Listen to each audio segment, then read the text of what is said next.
Bree, thank you for that. And just as we've been hearing all afternoon from Emma Kate and Dr. Josh and Malcolm as well, once Francine makes landfall there, then that storm will trek north, and they're already experiencing the winds from that. Not really feeling the impact here in the Baton Rouge area. That's why we have the Police Chief TJ Morse here with us.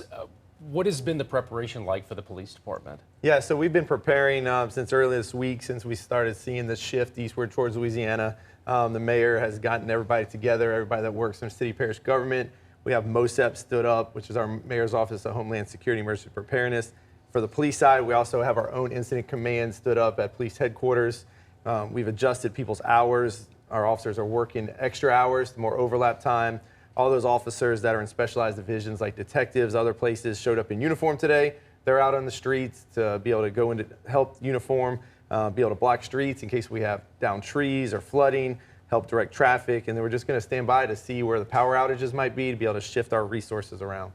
Can you talk a little bit about high water vehicles? That's one of the things that you mentioned earlier, as well as I'm just wondering if you get a call, if the issue is not as severe here, but you get a call from another parish needing additional help, are you guys able to deploy officers to another parish to help? Yeah, 100%. We are one of the biggest metropolitan police departments in the entire state, Baton Rouge Police Department. So we definitely assist other agencies on a regular basis. In a case like this, even more so. We have a lot more resources and a lot more things we can give with our high water rescue vehicles, our boat teams, even scuba teams that are certified in swift water rescue. So just depending on how bad it gets, we can definitely help out other areas as well as our own people. What have been some of the calls for service thus far? Yeah, so right now we're just seeing the normal things. We're seeing some traffic accidents because people are still out on the roads. You don't want them to be. We're seeing, just the regular type calls right now as the storm. We're starting to feel some of the presence of the storm. What is your biggest concern? Is this your first hurricane as chief? Yeah, so it is my first hurricane as chief. I got appointed as chief earlier this year in January, but I've been with the department for 22 years. So definitely been on the department through this. I just get to feel it from this side now. Absolutely. What are your major concerns? The major concerns right now is just to see what is going to happen. We are definitely prepared. There's nothing really big that we're worried about. We're just, where do we need to put our resources? We have all these people, we have all these things set. So now it's just, are we worried about flooding? Are we worried about power outages? What are we going to need to put up the people? You mentioned the staffing.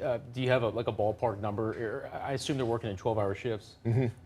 Yes, sir. So we got our uniform officers. They're working extra. They normally work 10-hour shifts. They're working 12s just to get us some more overlap. Detectives are also, instead of doing their normal caseloads, they're out working 10-hour shifts to supplement those officers. I think we have about 55 extra detectives working right now. We'll have another 45 joining them later tonight when things are getting worse. So we definitely have increased those patrols and those manpowers, trying not to affect the officers that were already off today. If we got to call them in, that's just extra manpower we can have.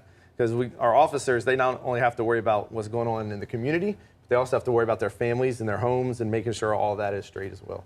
I would imagine that you are having the same advice as we've heard from state officials. If you don't have to be out on the roads, to stay off the roads, because if necessary, if there's an emergency, you guys need to be able to get out as soon as possible. You don't need all the unnecessary folks out on the streets. That's correct. We want to encourage people to stay home, one, just for their safety. It's safer for them to be home because we could have trees coming down or down power lines, and then just to make way for our emergency vehicles. And we don't want to create more calls for our officers in fire and EMS, get them tied up, having to respond to traffic accidents when they need to be going other places.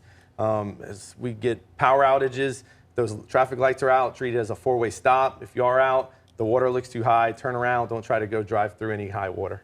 You've been in law enforcement a long time. Obviously, we've seen here in Baton Rouge over many, many years when some municipalities have called for a curfew tonight. I know that's not the case here in Baton Rouge, but what parameters go into making that decision if that is needed? Like what has to happen for you guys to pull the trigger on a curfew of some sort? Yeah, it's definitely something we want to avoid. It's just something we'd have to look at. If we're looking at some kind of prolonged power outages where safety, and security alarms are down for businesses or people are having to evacuate so they're not there to stay at home and watch over their homes, all of those kind of things would go into that decision. It's definitely not something we're looking at right now, something we would have to evaluate in the future.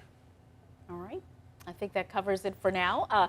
Anything else you'd like to pass along to No, our thank y'all viewers? very much for having me. What I'm looking forward to most, he's asked me about my concerns. What I'm looking forward to most is just seeing, after this is over with, we always see the community coming together. Yeah, Neighbors helping absolutely. neighbors, and Baton Rouge Police Department is going to be right there alongside of our community, helping them whatever we need to do, whatever assistance we need to give. We're going to be right there along with them.